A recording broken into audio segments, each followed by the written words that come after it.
할렐루야. 오늘도 말씀으로 주님과 동행하고 계신 여러분을 주님의 이름으로 축복합니다. 함께 보실 말씀은 사도행전 24장에서 26장이 되겠습니다. 24장은 가이사라에 있는 총독 관정으로 호송된 바울이 총독 벨릭스 앞에서 자신을 변정하면서 복음을 전하는 일이 기록되어 있습니다. 바울을 고소하려고 대제사장과 장로 일행이 예루살렘에서부터 가이사라로 와서 총독에게 바울을 고발합니다. 5절에 고발 내용이 기록되어 있습니다. 이 사람은 전염병 같은 자라 천하에 흩어진 유대인을 다 소유하게 하는 자요 나사렛 이단의 우두머리라고 말합니다. 세 차례에 걸친 바울의 선교 여행이 유대 사회에 국내든 국외든 흩어져 있는 그 디아스포라 유대인들에게까지 얼마나 엄청난 파장과 충격을 주었는지를 알 수가 있습니다. 그것은 생명의 복음을 전했기 때문이며 그 생명의 복음을 바울이 생명을 바쳐서 전했기 때문에 그런 엄청난 파급력이 나타나게 된 것입니다. 바울은 변증을 하면서 예수 그리스도의 부활을 증거합니다. 자신이 고발당한 이유는 한 가지밖에 없다는 거죠. 죽은 자의 부활을 전했기 때문이다 라고 하면서 예수 그리스도의 부활을 증거합니다. 혐의를 찾지 못한 총독은 소요 사태의 현장에 출동했던 천부장 루시아를 참고인으로 소환해서 그때 판결을 내리기로 하고 재판을 연기하는데요. 이 총독 벨리스는 돈을 무척 좋아했던 것 같습니다. 혹시 바울에게 돈을 받을 수 있을까 해서 자주 바울을 옥에서 불러냈는데 바울은 바로 그런 상황도 복음을 전하는 데 사용하여서 예수 믿는 도와 의와 절제 그리고 장차 오는 심판을 강론하는 데 사용합니다. 25장 26장은 총독 베스도와 그를 아련하려고 왔던 아그리빠 왕 앞에서 바울이 자신을 변정하고 예수 그리스도를 믿게 된 그 사연을 증거하는 내용이 기록되어 있습니다. 바울이 총독 관정에 구류되어 있는 사이에 총독이 바뀝니다. 벨릭스의 후임으로 베스도가 부임을 하게 됩니다.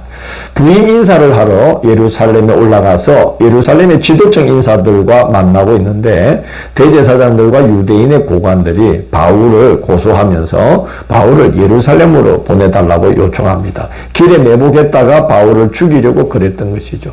이후에도 그들은 총독 베스도에게 끈질기게 바울 건을 예루살렘으로 이첩시켜달라고 요청한 것 같습니다. 왜냐하면 가이사라로 돌아온 후에 베스도가 재판을 열면서 바울에게 예루살렘으로 가서 신문받는 게 어떠냐라고 권유하는 걸 볼 수 있기 때문에 그런 겁니다. 유대의 권력자들이 합세해서 바울을 죽이려고 합니다. 근데 그들의 업무는 다 실패로 돌아가고 맙니다. 이상하죠. 최고 권력층들이 모든 힘을 다 동원해서 지금 자신을 보호할 권력이라고는 아무것도 없는 한 전도인을 제거하지 못하고 있다는 겁니다. 최고 권력층이 자신을 보호할 권력이라고는 딱 한 가지, 그냥 그 바울을 지켜주고 있던 끈은 딱 한 가지인데 그가 바로 로마의 시민권자라는 것이죠. 그거 외에는 아무것도 그를 구해줄 끈이 없었던 바울을 죽이지를 못하고 있는 것입니다.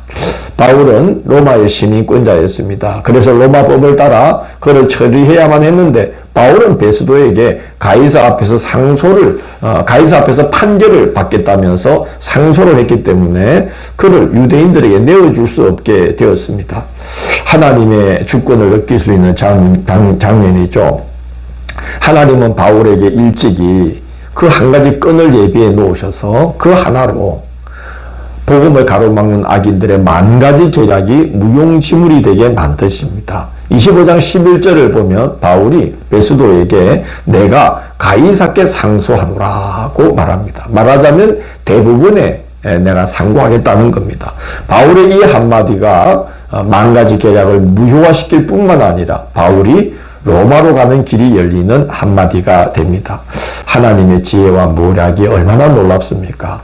사람들의 생각, 또 우리들의 말 한마디, 이것에서도 다 역사하고 주관하셔서 당신의 계획을 이루어 가시는 하나님의 주권을 우리는 볼 수 있습니다. 며칠 후에 유대의 아그리빠 왕과 여동생 버니게가 새 총독 베스도를 문안하러 가이사라로 왔는데 베스도는 가이사에게 바울에 관해 확실한 사실을 보고할 것이 없어서 고민이 되던 차에 마침 그 유대의 왕 아그리빠가 왔기 때문에 그의 도움을 얻어서 바울에 대하여 자문을 구하고자 바울을 아그리빠 앞에 세웁니다. 그래서 바울이 베스도와 아그리빠 앞에 서서 이제 재판 신문을 받게 되는 것이죠. 바울은 베스도와 아그리빠 앞에서 자신을 변정하며 자신이 어떤 이유로 예수 그리스도를 전하는 자가 되었는지를 간증합니다. 본래 예수 믿던 자들을 박해했던 자였는데 예수님이 빛 가운데 나타나셔서 직접 자기를 불러주셨다는 겁니다. 사울아 사울아 내가 어찌하여 나를 박해하느냐, 가시체를 뒷발질하기가 내게 고생이니라는 말씀을 하면서 자신을 전도자로 부르셨다고 증언합니다. 가시체는 뭐냐 하면요, 쟁기질을 하는 농부가 소를 몰 때 주로 쓰던 꼬챙이인데 그 끝에 뾰족한 쇠나 뼈를 박은 막대기입니다. 그래서 소가 주인의 말을 안 듣거나 또는 딴 길로 가면은 그걸로 쿡쿡 찔러서 쟁기질을 하게 만드는 그런 이제 꼬챙이였습니다.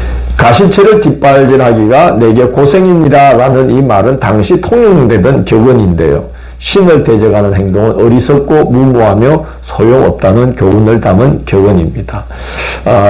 바울은 주님께서 자신이 할 일을 일러주셨다고 증언합니다. 26장 18절은 바울이 주님께 받은 사명이며 또한 주님을 통해 성취될 구원의 역사가 어떤 것인지를 일러주는 그런 말씀입니다. 눈을 뜨게 되고 어둠에서 빛으로 옮겨지며 사탄의 권세 아래 있던 자가 하나님께로 돌아오게 되고 죄사함을 받고 하나님 나라의 유업을 잇는 자가 된다는 것입니다.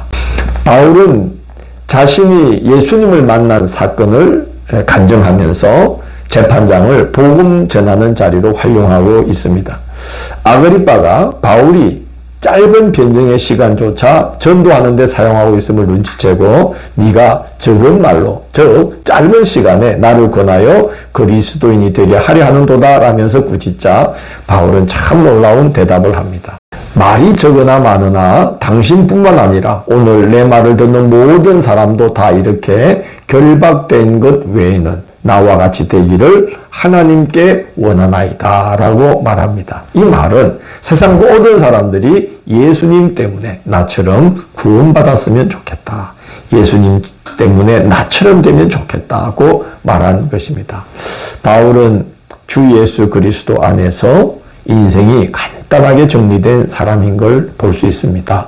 예수로 인하여 구원받은 자는 바울처럼 예수님으로 인해 삶이 명료하게 정리가 되는 것입니다. 그런 삶을 사모하고 그런 삶으로 사람들이 많이 초대되기를 기도하면서 살아가기를 원합니다. 내일 11월 23일 화요일은 사도행전 27장에서 28장을 담대하게 거침없이 가르치더라는 제목으로 살펴보도록 하겠습니다. 오늘도 함께 해주셔서 감사합니다. 주님을 너무나 사랑하고 또 주님께 받은 그 은혜와 구원의 역사를 사람들 앞에 거침없이 전하는 바울처럼 우리의 남은 생도 그렇게 우리에게 구원을 주시는 주님을 전하고 그 주님의 모습을 삶으로 나타내는 그런 삶이 되기를 원합니다. 저희들을 도우시고 그런 삶을 살아낼 수 있도록 늘 함께하여 주옵소서. 예수님 이름으로 기도드립니다. 아멘.